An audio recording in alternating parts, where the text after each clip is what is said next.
প্রথমে এখানে দেখো তো এটি কি বলো তো? ডিম। ডিম ফুটে কি বের হয় বলো তো? ডিম ফুটে, তাহলে এভাবে ডিম এভাবে ফুটে বের হয় না? ডিম ফুটে এভাবে কি হয়? একটি বাচ্চা, মুরগির একটি বাচ্চা হয়, তাই না? আবার এই মুরগির বাচ্চা ধীরে ধীরে খাদ্যখানা খেয়ে কি হয়? বড় একটি মুরগিতে পরিণত হয়, তাই না? এই ছোট মুরগি আবার কি হয়? বড় মুরগিতে পরিণত হয়। এই বড় মুরগি আবার যখন পরিণত হয় তখন আবার সে কি করে? ডিম পাড়ে। আবার সেই ডিম থেকে কি ডিম ফুটে, আবার ডিম ফুটে আবার বাচ্চা বের হয়। এভাবে এই চক্রাকারে কি হয়? প্রাণীর জীবন চক্র চলতে থাকে।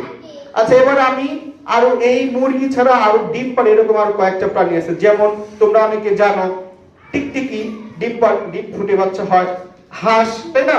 হাঁস ডিম ফুটে বাচ্চা বের হয়। এভাবেই এদের জীবন চক্র চলতে থাকে। সবাইকে আমরা বুঝতে পেরেছি? ওকে, সবাইকে ধন্যবাদ।